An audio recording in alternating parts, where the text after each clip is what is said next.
everyone, welcome to Mission to Inspire. As you know, my name is Shola and I'm your host today on Mission to Inspire. We have our wonderful guest and she's going to talk about something that I'm sure we are all interested in, especially now that we all work from home. So surely we will be interested in this and we would listen to the end. Her name is Natalie Guzman. Hi, Natalie. Hi, Shola. How are you? I'm good. And you? I'm doing great. Thank you. Thanks for having me on the show. Thank you so much for coming on our show today. So, Natalie, I would leave it to you to do a short introduction about you. Yeah. So, in 2015, my journey to kind of what I do now all started. Me and my husband were trying for a family, and after multiple failed pregnancies, we finally found out we were in the safe zone of pregnancy. Super excited. I was working at a call center at the time. I told my job, and they told me I had 2 days to give birth, and then I would have to go back to work. Oh my goodness. And obviously, it was not going to work for me. And it was actually a very high risk pregnancy. And my daughter was born with a lot of medical issues, which we knew she was going to be. And so I quit right then and there. And I tried finding ways to make money from home. And I landed on being a virtual assistant. Later, I turned it into a six-figure agency within 3 months. So yeah, and now I own a software company as well and do business consulting. Wow, that is so interesting. So from you wanting to go on maternity leave, your employer not giving you what you want, and you've turned that around into a positive achievement. So that is really good. Thank you so much for coming on our show and talking about your journey and giving us tips on how we can do this as well if we wanted to. I mean, I'm sure everyone would like to listen how you've gone from a non-working mom to a six-figure within a very short time. Thank you so much for joining us today.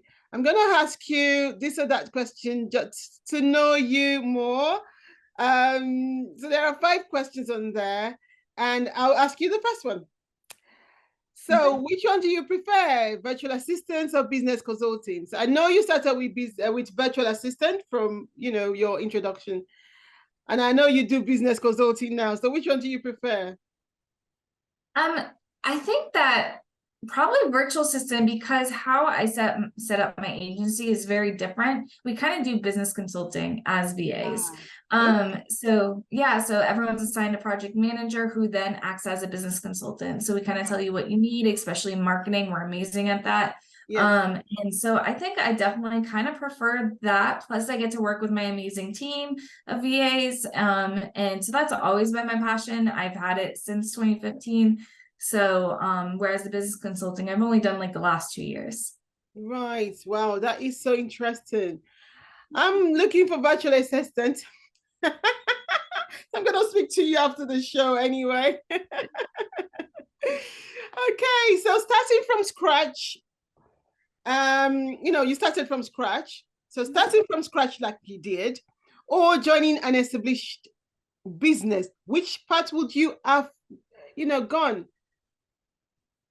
So it all depends on your current situation and what your lifestyle is like. So for me, because I didn't have a lot of money or resources and I was basically do or die, I started from the scratch, but that took a lot of time. And eventually I did invest my own money into it when I expanded my team and my agency.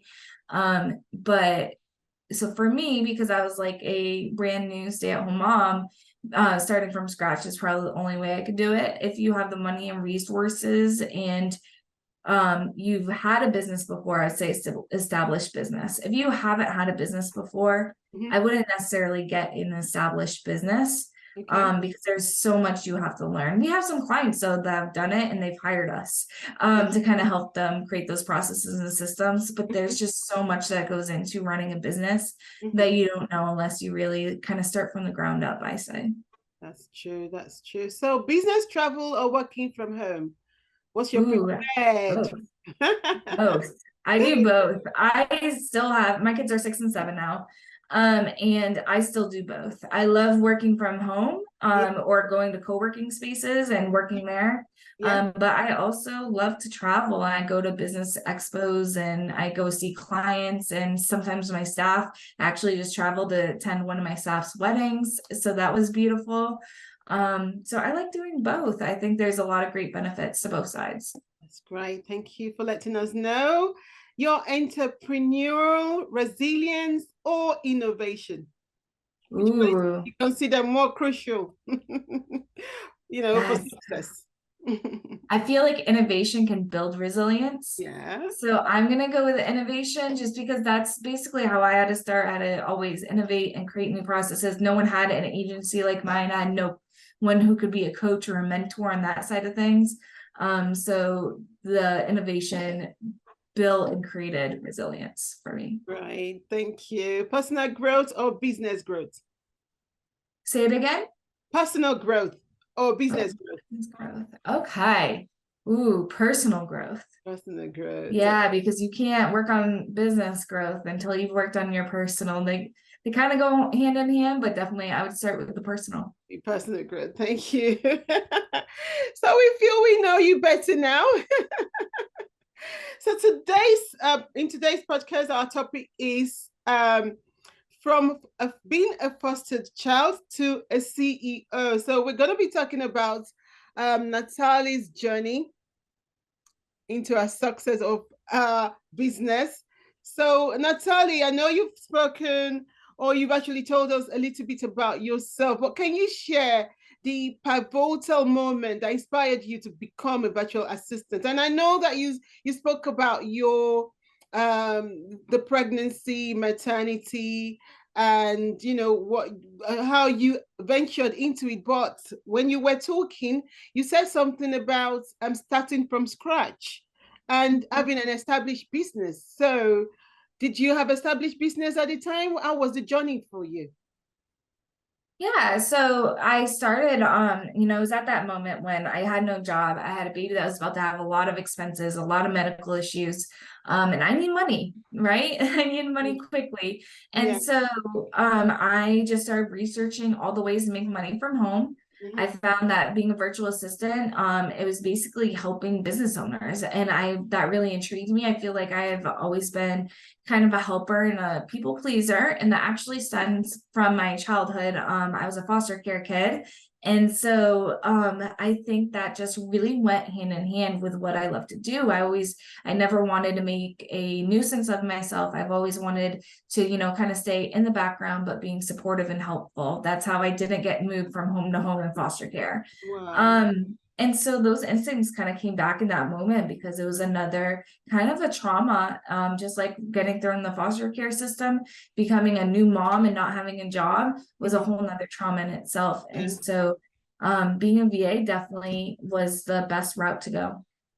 Wow. Thank you for that. Thank you for sharing that part of your journey. It's really touching, but then it's very inspiring, for us, because we can see who you are now, who you've become, all the way from who you were before. Thank you so much. So what are the key challenges then that that you faced when turning your side hustle into a six-figure agency? Yeah, so you did that within just 3 months. 3 months we hit six figures. Wow. Which is absolutely insane. It is not the normal. And I think it's because for a couple of years I was just a virtual assistant myself. And so I was just it wasn't really a business, it was more of a side hustle, right? So I was helping entrepreneurs while trying to raise this baby. And I had another baby 12 months later because I don't do anything easy.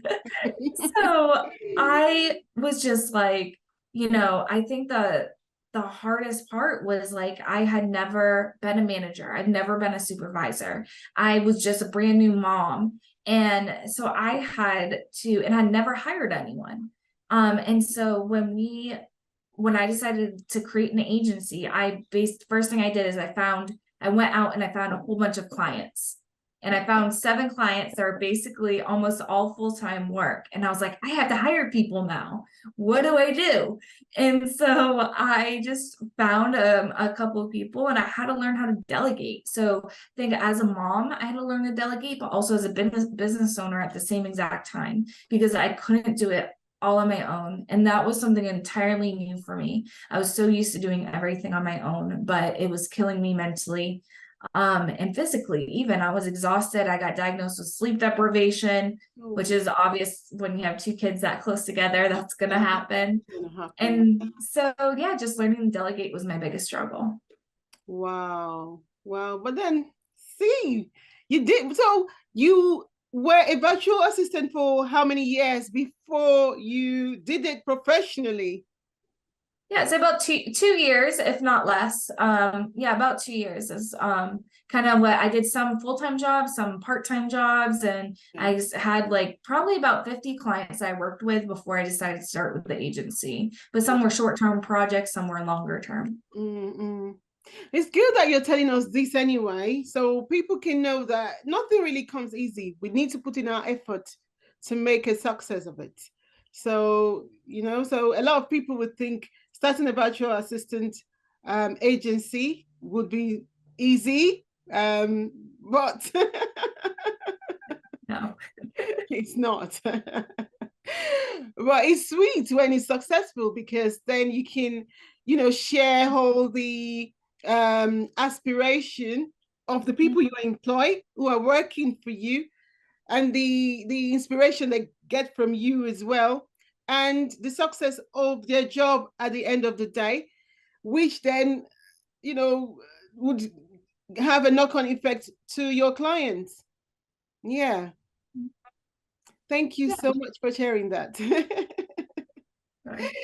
So your journey from being a foster child to a successful CEO is incredibly inspiring. So how has your background shaped your approach? That's a great question. So like I kind of mentioned before, like I had never been a manager, I had never been a supervisor, I had never done virtual assistant work. I worked in call centers, I worked in grocery stores, I did a lot of customer service.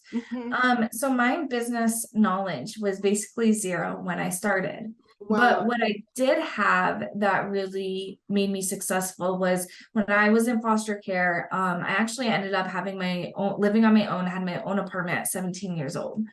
And so there's a lot when you become an adult that you have to know, right? I had no one to teach me. So I had to be resourceful. I had to ask questions. I had to research things. I had to figure it out. And that's exactly what I did with business. So when I don't know something, I research a strategy for it. I create a standard operating procedure, which is like a list of all the steps I'm going to do to complete that task or process.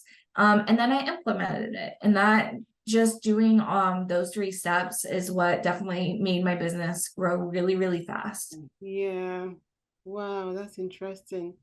That's interesting. Thank you for sharing. So your website, nadora.org, is that a non-profit business? No.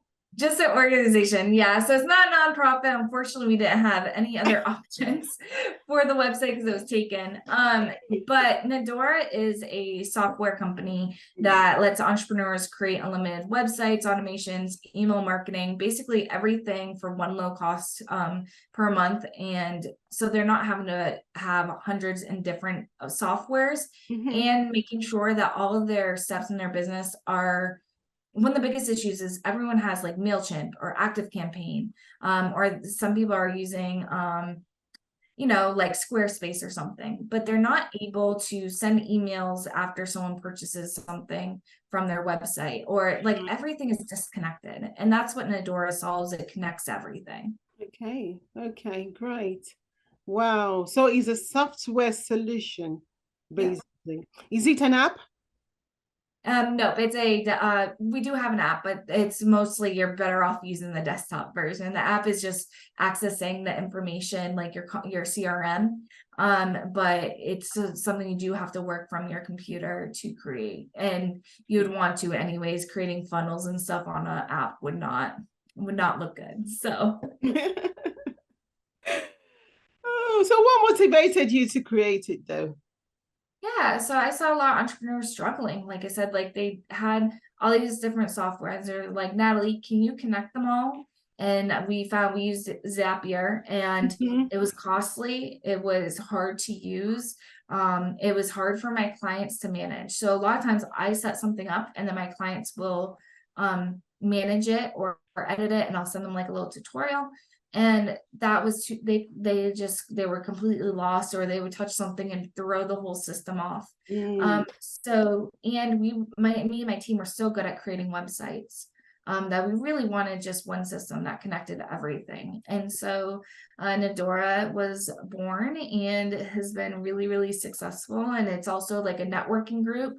And we have Medora U, which is like a university where experts come in and teach what they're great at and get to share the knowledge with everyone. Oh, that's interesting. That's interesting. So is it a CRM system then, like Zapier, like Asana, and all of those ones? Yeah, so basically it can do everything Zapier can do. It can do Okay. everything that MailChimp, any type of email creator can do. Okay. It does text campaigns, Really? any website builder, Kajabi. We Mhm. have a membership course area that is very similar to Kajabi's.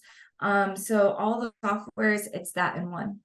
Wow. So all that is incorporated into this software. Yeah. That is great. That is interesting. I'd like to look into that because that will make life easier than having different apps and having to log in and out from different apps. So that's really cool. Thank you for letting us know and sharing that journey with us.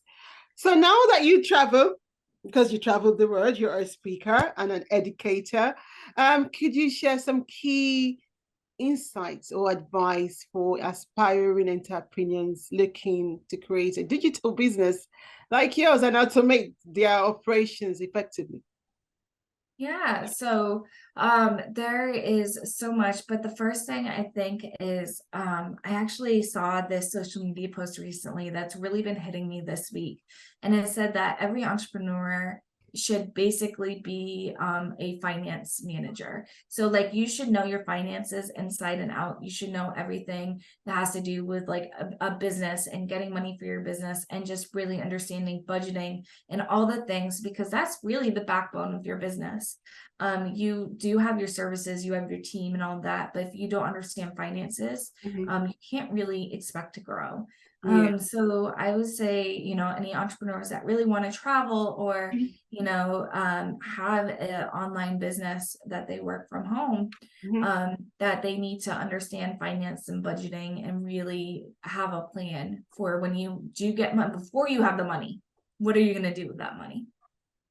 Right. Okay. Financial planning and budgeting. Yes, very, Interesting. very important and looked over a lot. And looked Because over. we have a CPA and accountant and all that, but you should really, as a business owner, understand, because you're not going to understand what your CPA is telling you unless you understand finances as well. As well. It's interesting. That's interesting. I leave my finance to my account officer. I don't look into I look into Yeah, that's bank 90% of statements and entrepreneurs. stuff. Yeah, but I don't really get involved in that. But it's interesting though. Yeah, I think as you said, we should all get involved. We should all get involved. Thank you so much for sharing that. Wow, thank you so much. So before we go, can you tell us how we can contact you if we want to, in terms of what you do? So if we want to, if we need a virtual assistant, for example, or we want to start the same type of business and we want you to consult, how can we contact you? Yeah, so the easiest way is social media. I am always checking all my messages on all platforms, so I'm always really quick to respond. It's my username is it's Natalie Guzman. So make sure you have the ITS in front of my name and you'll find me there. And then or you can go to ngvirtualassistant.com or nadora.org. Thank you. And all that information is going to be in the show notes anyway and description. So thank you so much for sharing. You have a website as well. So is it just the nadora.org? Or Yeah, you can that's go the to only website you nadora.org have? That's or it. ngvirtualassistant.com. So you've got two. Yes. Okay. Thank you so much for letting us know. And thank you for coming on our show today. Is there anything else you want to, discuss, or is there any inspiration and advice that you would like to give any of our clients or any of our viewers? Yeah. So one last piece of advice I have is just to, create a plan and take actionable steps every single day. Because if you're not making at least a step a day, you're probably, really not getting any closer to that goal. Well, thank you so much for sharing. Thank you so much. So for those who want a virtual assistant, do we just DM you on socials, email you? How do we contact? Really, I'm interested. Yeah, so you can do any of that. You can either go to ngvirtualassistant.com and schedule a discovery call, or you can send me a DM on Instagram. I'm more than happy to help out. Oh, great. Thank you so much for coming on our show today. And thank you, because this is one topic that I know will resonate with a lot of people, because, after COVID, most of us work from home, and a lot of entrepreneurs, some of them have downsized and they work from home. So, and they need a virtual assistant. What I've discovered is, because I get my virtual assistant from these other websites, so like Fiverr, Freelancer, all of those. What I've discovered is that sometimes too, they things happen, because we're all humans, and if that happened, they can't continue with that. So even though they don't get paid, we have to go look for another. So that's very frustrating. But I've been told that there are some agencies like yours who would be able to do this. If anything happens, like I say, they can always delegate that to, or assign it to someone else. So there's a continuity in that, because we are dealing with the company, not with an individual. So yeah, I'm sure a lot of people will be interested. So I'll be so glad to share all your socials and your contact details on there. And I will contact you as well. Thank you so much for coming on our show today. Thank you so much, Shola. Bye, everyone. Thank you for thank you so much for coming on this show, Natalie, and thank you everyone for watching. Thanks. Bye. Subscribe if you haven't done so. Like, follow, comment. Until next time. Goodbye.